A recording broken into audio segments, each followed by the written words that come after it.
जिन्ना को मार देता भगवान बन जाता कंट्री में। दाऊद इब्राहिम मिल जाए तो हम उसके एक पैर पे पैर रख को खींच दें। एक भी आदमी इस मुल्क में नहीं मारा गया। ईश्वर अल्लाह तेरे नाम, इनको बुद्धि दे भगवान। ये गांधी की टीआरपी क्यों बढ़ा रहे हो?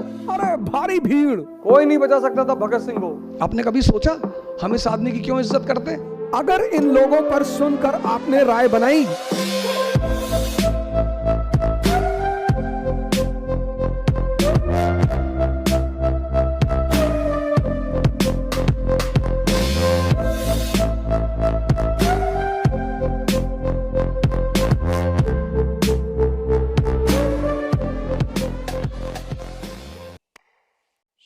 वैसे तो हिंदुस्तान का इतिहास सितारों से खाली नहीं है,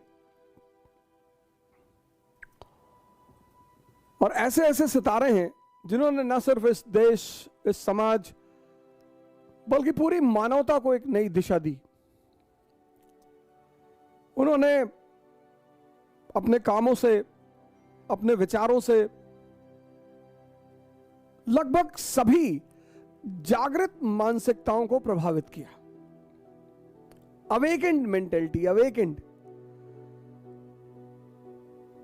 मेंटलिटी सबको तो प्रभावित नहीं कर पाए। उनके साथ एक प्रॉब्लम है, ऐसे लोगों के साथ एक प्रॉब्लम है कि वो सिर्फ जागृत मानसिकताओं को प्रभावित कर सकते हैं।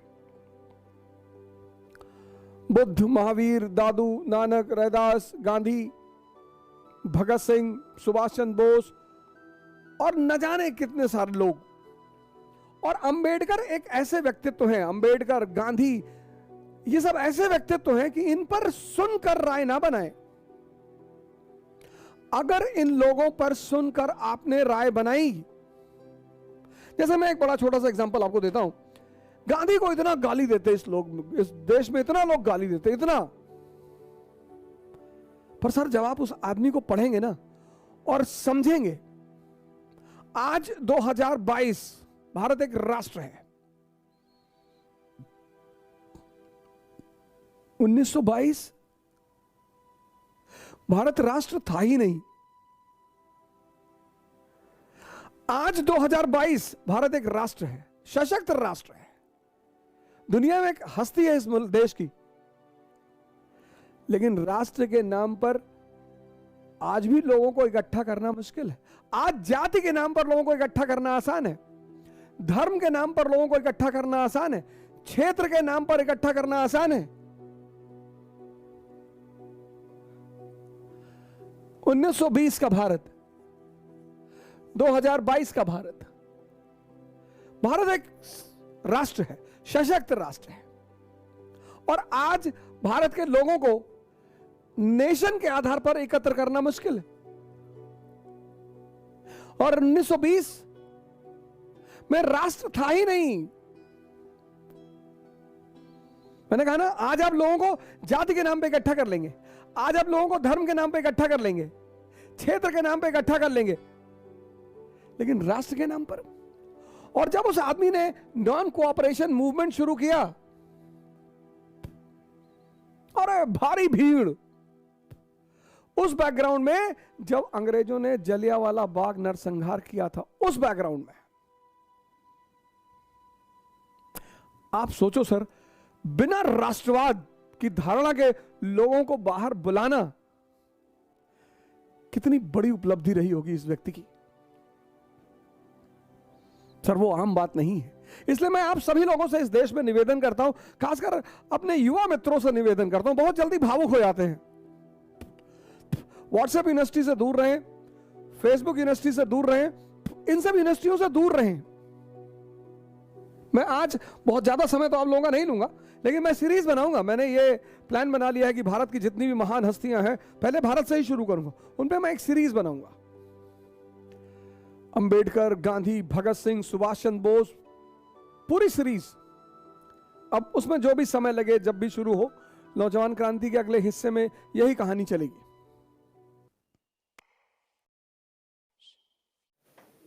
नाथूराम गोडसे को मारना ही था, जिन्ना को मार दिया होता।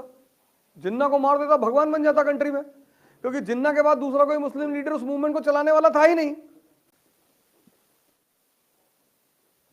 पाकिस्तान बनता ही नहीं। सुबह नहीं, वो भगत सिंह को गांधी जी की वजह से लटकाया गया। ना मारेंगे ना, भगत सिंह को गांधी जी की वजह से लटकाया गया। प्रोटेस्ट किया, लेटर लिखा अरविंद गांधी जी, कोई नहीं बचा सकता था भगत सिंह को। इस देश के पूंजीपतियों ने लटकाया उस आदमी को। 1927 फिक्की, पुरुषोत्तम दास ठाकुर। 1929 में डिप्रेशन हो गया, वो आदमी बन रहा था लेनिन दूसरा एशिया में। गांधी को गाली दे दो, वो जिंदा हो तो भी तुम्हें कुछ ना बोले कि बेटा दो और दे दो। गांधी को गाली देकर तुम तोप बन रहे हो। दाऊद इब्राहिम को दो, जो बाबा जी गाली दिए थे गांधी जी को, मैं उनको अपने कई वीडियो में मैसेज भेजा हूं कि बाबा जी आपके घर में झाड़ू लगाएंगे, आप दाऊद इब्राहिम को गाली दो कि दाऊद इब्राहिम मिल जाए तो हम उसके एक पैर पे पैर रख को खींच दें। गांधी जी को गाली देना, वो नहीं है तब तो खैर कोई खतरा ही नहीं, वो होते तो भी कुछ नहीं कहते, गाना गाने लगते। ईश्वर अल्लाह तेरे नाम, इसको बुद्धि दे भगवान। आप पढ़ते को स्ट्रेस लेकर पढ़ना है मुझे नहीं, समझना है। आप पहली गलती पता क्या करते हो, आप स्ट्रेस लेके काम करते। पढ़ना है, मैं नहीं कहता, आप किताबें इतनी प्यारी चीज है इतनी, पर कब, जब आप उन्हें समझो। 1922 में 1920 गांधी जी की फोटो देखकर याद आ गया। अब अगर मैं सबकी फोटो देखकर आपको कहानी सुनाऊं तो ये तो चलता रहेगा, तो गांधी जी पे मैं मसले को खत्म करूंगा। 1920 में इस आदमी ने असहयोग आंदोलन, नॉन कोऑपरेशन मूवमेंट चलाया। ब्रिटेन की पार्लियामेंट ने अपने वॉइसरॉय से कहा कि मूवमेंट को रोको, ये गांधी की टीआरपी क्यों बढ़ा रहे हो, रोको मूवमेंट। रीडिंग वॉइसरॉय था, उसने कहा सर हम नहीं रोक सकते। बोले क्यों? बोले सर ये जो सत्याग्रही है ना, ये भजन गा रहे हैं सर सड़क पे, ईश्वर अल्लाह तेरे नाम, इनको बुद्धि दे भगवान। अब जो आदमी आपके लिए दुआ मांग रहा है, मैं आपके सामने गन लेके खड़ा हूं, आप कह रहे हो कि मालिक इसको सद्बुद्धि दे दे, तो अगर मेरे अंदर इंसान है तो मैं आपका पैर छू लूंगा तुरंत, मारने का सवाल ही नहीं उठता। आपने कभी सोचा हम इस आदमी की क्यों इज्जत करते हैं? इसलिए नहीं कि ये आदमी नंगा रहता था ना, वो बात नहीं है। फिर अब गांधी जी कपड़ा नहीं पहनते थे, ऐसे बहुत सारे लोग नहीं पहनते। 1922 में चौरी चौरा एक जगह है यूपी में, वहां का पुलिस स्टेशन जला दिया, पुलिस वालों को जला दिया, सरकार पे सीधा हमला। सरकार ने कहा मारेंगे इन लोगों को, खूब मारेंगे। वही घटना, सेम वही घटना 2010 में हुई। आदरणीय बाबा रामदेव रामलीला ग्राउंड में करप्शन के खिलाफ लड़ाई लड़ रहे थे,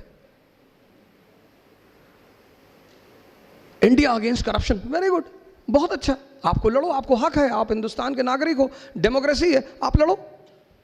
सरकार ने उन्हें आदेश दिया कि 12 बजे के बाद रामलीला ग्राउंड छोड़ देना।